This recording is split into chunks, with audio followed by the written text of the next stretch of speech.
പല വിഷയത്തിലുണ്ട്. പിന്നെ അതോടൊപ്പം ഞാൻ മനസ്സിലാക്കിയൊരു സംഗതി എന്ന് പറഞ്ഞാൽ ഇസ്തിഗാസ എന്ന് പറഞ്ഞാലേ ഇപ്പോൾ പോട് പഠിച്ചവനെ പോലെ ആക്കുകയാണ്. ഇസ്തിഗാസ ശരിക്ക് മഹാന്മാർ പലപ്പോഴും നമ്മളെ വിളി അറിഞ്ഞോളണമെന്നില്ല. ഓല് മുഅ്ജിസത്ത് കറാമത്ത് കൊണ്ട് മരണശേഷം സഹായിക്കാം, അങ്ങനെ സംഭവിച്ച സംഭവങ്ങളും ഉണ്ട്, അതിനെ നിഷേധിക്കല്ല. അതേസമയത്ത് നമ്മൾ ഇസ്തിഗാസ ചെയ്യുന്നതെല്ലാം അവർ കേൾക്കുന്നും അതനുസരിച്ച് ഒരു ഉത്തരം ചെയ്യുന്നും അങ്ങനെയൊന്നും സുന്നത്തെ മയത്തിന് വാദമില്ല.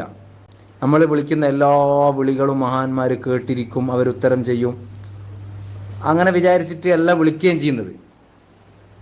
അതേസമയത്ത് നമ്മൾ മഹാന്മാരെ വിളിക്കുമ്പോൾ അള്ളാഹ് എന്തായാലും കേൾക്കും.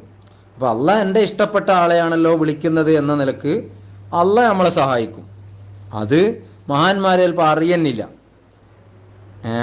പക്ഷെ നമ്മളിപ്പോൾ നമ്മളെ ഈ ഓവർ പറച്ചലുണ്ട്. ഇപ്പോൾ മുജാഹിദ് നമ്മളോട് ചോദിക്കുന്ന അത് തന്നെയാണ്, എല്ലാ വിളിയും അള്ളാഹ് കേൾക്കും പോലെ മഹാന്മാരും കേൾക്കുമോ? അതൊന്നും കേൾക്കുമെന്നില്ല. എല്ലാ വിളിയും കേൾക്കുമെന്നില്ല, കേൾക്കും നമ്മളിട്ട് വിചാരിക്കുന്നുമില്ല.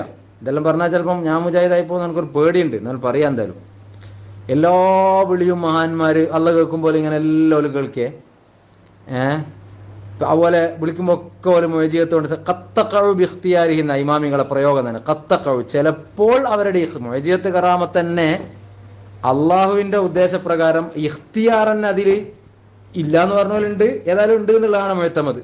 ഇഖ്തിയാർ ഉണ്ട്, മുഅ്ജിസത്ത് കറാമത്തിൽ ഇഖ്തിയാർ ഉണ്ട്. അതിനെക്കുറിച്ച് നബി ഇമാമും ഇബ്നു ഹജർ അൽ അസ്ഖലാനി റളിയല്ലാഹു അൻഹു ഒക്കെ പറഞ്ഞ ഖത്തഖഉ ചിലപ്പോൾ ഇഖ്തിയാർ കൊണ്ടും സംഭവിക്കും. അപ്പൊ അവരുടെ ഉദ്ദേശം അനുസരിച്ചും ചിലപ്പോൾ ഉണ്ടാവും കറാമത്ത്. ഉണ്ടാവും എന്നുള്ളത് നമ്മൾ നിഷേധിക്കേണ്ട, ഉണ്ടാവും. പക്ഷെ നമ്മളെ ഇസ്തിഗാസ എല്ലാം അവർ കേൾക്കുന്നു, അവർ സഹായിക്കുന്നു എന്ന വിചാരം എല്ലാം അബദ്ധമാണ്. സംഗതി ഇമാമിങ്ങളൊന്നും പറഞ്ഞിട്ടില്ല. അതേസമയത്ത് അള്ളാഹു കേൾക്കും, അള്ളാഹുവിൻ്റെ ഇഷ്ടജനങ്ങളെയാണ് അവൻ വിളിക്കുന്നത്, എൻ്റെ ഇഷ്ടപ്പെട്ട ആളെയാണോ വിളിക്കുന്നത് എന്നുള്ള നിലക്ക് അള്ളാഹ് സഹായിക്കും എന്ന നിലക്കാണ് നമ്മൾ എന്ത് ചെയ്യുന്നത്.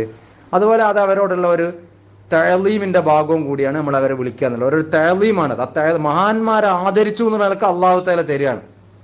നമ്മൾ ഇഷ്ടപ്പെട്ട ആൾക്കാരോടല്ല നമ്മൾ സാധാരണ ചോദിക്കുക.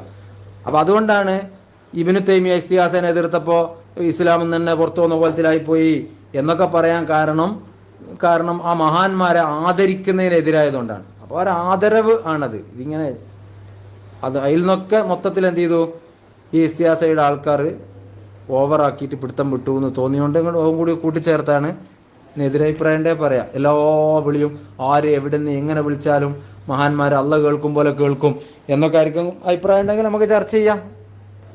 നമ്മളെ കുറച്ച് മുമ്പുള്ള ഇമാമിങ്ങൾ തന്നെ പറഞ്ഞേ, ബദരീങ്ങളെ ബർക്കത്തിനാൽ തുണ, അല്ലേ, മൊയ്തീശയുടെ ബർക്കത്തിനാൽ കാക്കണേ, അങ്ങനെയല്ല ഓല് പഠിപ്പിച്ച്.